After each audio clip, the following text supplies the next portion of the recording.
5 আগস্টের অভ্যুত্থানের নায়কেরা কেন একের পর এক হামলার শিকার হচ্ছেন? মাহফুজ আলম, হাসনাত আবদুল্লাহ, সার্জিস আলম কিংবা হান্নান মাসুদরা যে একের পর এক হামলার শিকার হচ্ছেন, তারা নিজেদের ফাঁদে পা দিয়েছেন? এবং এই হামলাগুলো অব্যাহত থাকলে এর বিপজ্জনক অবস্থানটি কোথায় গিয়ে দাঁড়াবে? এই প্রশ্নটির উত্তর মেলানো আমাদের জন্য যতটা জরুরি, তার চেয়ে বেশি জরুরি এই নায়কদের জন্য। নিঃসন্দেহে আমি তাই মনে করি। দর্শক, আপনারা জানেন যে বুধবার রাতে যমুনার সামনে, প্রধান উপদেষ্টার বাসভবন যমুনার সামনে জগন্নাথ বিশ্ববিদ্যালয়ের শিক্ষার্থীরা যে 3 দফা দাবিতে অবস্থান কর্মসূচি নিয়েছিল, সেখানে কথা বলতে যান সরকারের তথ্য উপদেষ্টা মাহফুজ আলম, ওই বিশ্ববিদ্যালয়েরই উপাচার্য এবং কয়েকজন শিক্ষককে সাথে নিয়ে। এবং তিনি যখন মাইক্রোফোন হাতে নেন কথা বলার জন্য, তার কিছুক্ষণের মধ্যেই ভিড়ের মধ্য থেকে একজন পানি ভর্তি বোতল তাকে আঘাত করার জন্য ছুঁড়ে মারে এবং ঠিকই বোতলটি তার মাথায় গিয়ে আঘাত করে। আমরা নিঃসন্দেহে, নিশ্চিতভাবে, স্পষ্ট ভাষায় এই হামলার তীব্র নিন্দা জানাই। এটি অবশ্যই হামলা। পানি বোতল ছুঁড়ে মারা একজন মন্ত্রী পদমর্যাদার ব্যক্তির উপরে বা উপদেষ্টার মাথায় নিঃসন্দেহে আমরা কেউ এটি সমর্থন করি না। কিন্তু কেন করা হলো, কেন এমনটা হচ্ছে প্রশ্নগুলোর উত্তর তাদেরকে মেলাতে হবে। এবং এই ঘটনার পরে তথ্য উপদেষ্টা মাহফুজ আলম তার তাৎক্ষণিক প্রতিক্রিয়ায় যা বললেন তা হচ্ছে, উদ্দেশ্য প্রণোদিতভাবে একটি চক্র তার উপর আক্রমণ করেছে, আন্দোলনে একটি পক্ষ ঢুকে সাবোটাজ করার চেষ্টা করছে। তারা কারা, তাদের নাম তিনি বলতে চাননি। এবং তিনি বলতে চেয়েছেন যে তিনি বিশ্বাস করেন যারা তার উপর হামলা করেছে তারা জুলাই যোদ্ধাদের কেউ নয়। আন্দোলনকারীদের মাঝ থেকে যারা হামলা করেছে তাদের রাজনৈতিক সংশ্লিষ্টতা খুঁজে বের করতে হবে, এই হচ্ছে তার বক্তব্য। এখন বিষয় হচ্ছে যে এই হামলাটি করেছে, আপনারা দেখেছেন ফুটেজটি, বিভিন্ন চ্যানেলের ক্যামেরায় এটি ধরা পড়েছে।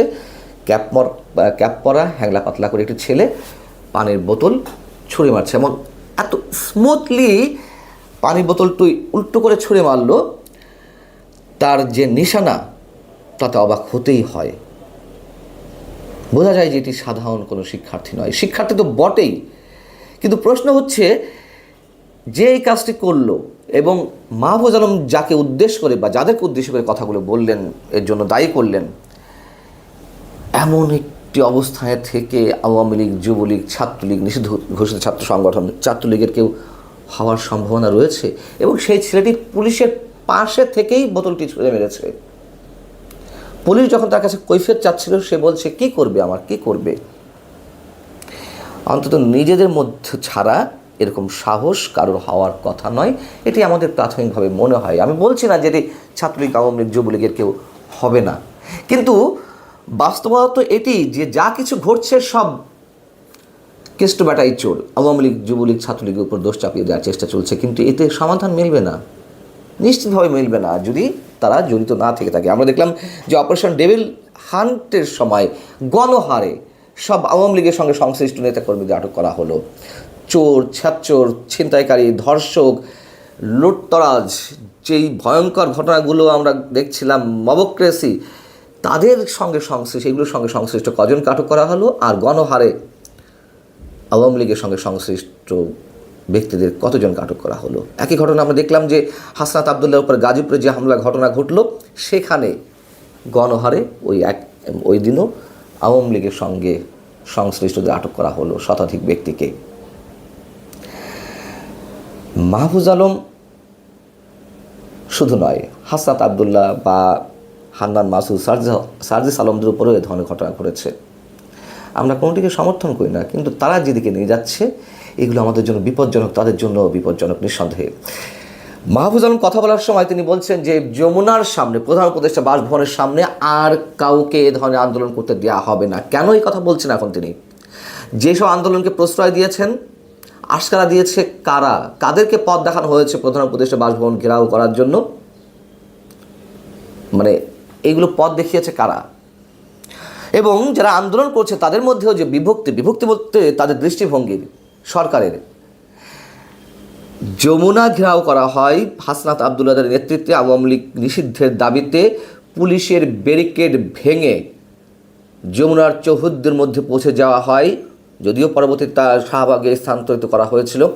আমরা দেখলাম প্রচণ্ড দাবদাহের মধ্যে তাদের যে আন্দোলন, তাদের মনে প্রশান্তির স্পর্শ দিতে সিটি কর্পোরেশনের স্প্রে ক্যানন দিয়ে ঠান্ডা পানি ছেটানোর ব্যবস্থা করা হয়, আপ্যায়ন করা হয়। আর অত্যন্ত যৌক্তিক দাবিতে জগন্নাথ বিশ্ববিদ্যালয়ের শিক্ষার্থীরা যে আন্দোলন শুরু করলো, তাদের যে যৌক্তিক যে 3 দাবি, একটি হচ্ছে তাদের যে আবাসন সংকট সেগুলো সমাধান না হওয়া পর্যন্ত 70% আবাসন ভাতা দিতে হবে। দ্বিতীয়ত হচ্ছে তাদের যে প্রস্তাবিত বাজেট এই অর্থ বছরে সেটি কাটছাট ছাড়াই মেনে নিতে হবে, এবং তাদের যে দ্বিতীয় ক্যাম্পাস সেটি খুব দ্রুতই পরবর্তী যে একনেক সভা সেই সভাতে অনুমোদন করতে হবে।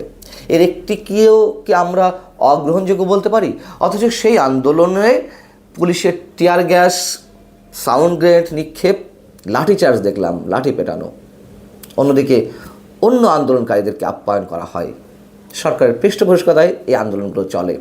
এই যে দ্বিমুখী আচরণ, অথবা কথায় কথায় বঙ্গভবন ঘেরাও, সচিবালয় ঘেরাও, কারা দেখিয়েছে এই পথ? যখন তারা করে তাদেরকে কিছু বলা হয় না, অন্য কেউ করলে আমরা বলছি না এগুলো বৈধ, অবশ্যই সবকটি অগ্রহণযোগ্য, কিন্তু তাদের যে দৃষ্টিভঙ্গির বিভক্তি সেই ক্ষেত্রে আমরা এই প্রশ্নগুলো তুলছি।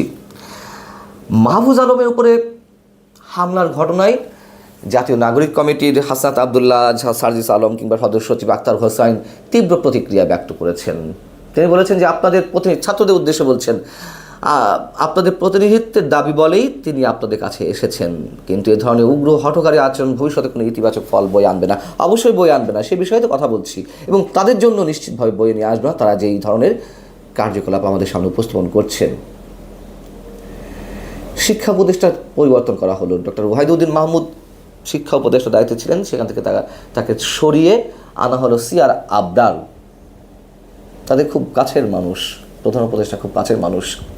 কেন তিনি এগুলোকে অ্যাভয়েড করলেন? শিক্ষার্থীদের দাবি অ্যাভয়েড করে তিনি চুপচাপ বসে থাকলেন। মাহফুজ আলম কেন গেলেন? সিআর আবদার কোথায় ছিলেন? এবং হাসনাত আবদুল্লাহ বা সার্জিস আলমরা বলছেন যে উপদেষ্টারা বসে থেকে ছাত্রদের সামনে ঠেলে দেয়। কেন দেয়া হচ্ছে? ছাত্রদের সামনে ঠেলে দেওয়া হয় এই কথাটাও বা আমরা কেন বলবো? তখন আমরা দেখছি যে হাসনাত আবদুল্লাহ বক্তব্যটি বলেনি, তিনি বলছেন যে অন্তর্বর্তী সরকারের আচরণ সন্দেহজনক, সকল জনদাবির সম্মুখে ছাত্র উপদেষ্টাদের ঠেলে দিয়ে সংশ্লিষ্ট মন্ত্রণালয়ের উপদেষ্টারা নিজেদের দায়িত্বে এড়িয়ে যাওয়ার প্রবণতা স্পষ্ট। প্রথম প্রশ্ন হচ্ছে, কেন আপনারা যান যারা ছাত্র প্রতিনিধি হিসেবে সরকারে রয়েছেন, তাদের মন্ত্রণালয়ের বাইরের বিভিন্ন বিষয়ে কেন নাক গলাতে যান? দ্বিতীয় কথা হচ্ছে, মেনে নিলাম যে উপদেষ্টারা এক মন্ত্রণালয় থেকে অন্য মন্ত্রণালয়ের হ্যান্ডেল করতেই পারেন, যুক্তির খাতিরে ধরে নিলাম বা তর্কের খাতিরে, কিন্তু সরকারের বিভিন্ন পর্যায়ে মধ্যস্থতাকারী হিসেবে হাসনাত আবদুল্লাহরা কেন ছুটে যান? এই হাসনাত আবদুল্লাহকে দেখেছি না, সার্জিস আলম দেখেছি না সরকারের বিভিন্ন বিষয়ে নাক গলাতে, বাম হাত ঢুকাতে? তারা গিয়ে সরাসরি উপস্থিত হন। উপদেষ্টারা তাও তো যেতে পারেন, তারা কোন এখতিয়ারে যান? এগুলো স্রেফ মাস্তানি এবং অনধিকার চর্চা। শুধু অনধিকার চর্চা নয়, ছাত্র হয়ে কেন সরকারের মধ্যস্থতাকারী হিসেবে যেতে হবে? সরকারের সঙ্গে সংশ্লিষ্ট বিভিন্ন পক্ষ এবং সরকারের মধ্যকার বিভিন্ন বিষয়ের আলোচনায়। এই যে কথায় কথায় যমুনা ঘেরাও করা, সচিবালয় ঘেরাও করা, মাহফুজ আলম যে বললেন যে আর করতে দেওয়া হবে না, আশকারাগুলো কারা দিয়েছে? কারা পথ দেখিয়েছে? এই জন্য বলছিলাম যে এই প্রশ্নগুলো উত্তরগুলো মেলানো জরুরি, তাদের জন্যই জরুরি, আমাদের সবার জন্য জরুরি। এবং এই যে বিপজ্জনক নানান মাত্রা সেগুলো আমাদের সামনে তো উপস্থিত হচ্ছে। আরও একটি ঘটনা ছোট্ট করে বলে শেষ করতে চাই। আমরা ঢাকা বিশ্ববিদ্যালয়ের শিক্ষার্থী সাম্য ছাত্র দলের নেতা, তিনি যে হত্যাকাণ্ডের শিকার হলেন, তার বিরুদ্ধে প্রতিবাদ জানাতে গিয়ে তারা উপাচার্যের বাসভবন ঘেরাও করলেন। কিন্তু উপাচার্য মিস্টার নিজাম সাহেব, অধ্যাপক নিজাম সাহেব, তার ল্যাঙ্গুয়েজটা কি? যখন তারা তার কথা শুনছিল না, একজন অধ্যাপক, শিক্ষক, একজন ভিসি তো নানান ভাষা থাকতে পারে তাদেরকে শান্ত করতে।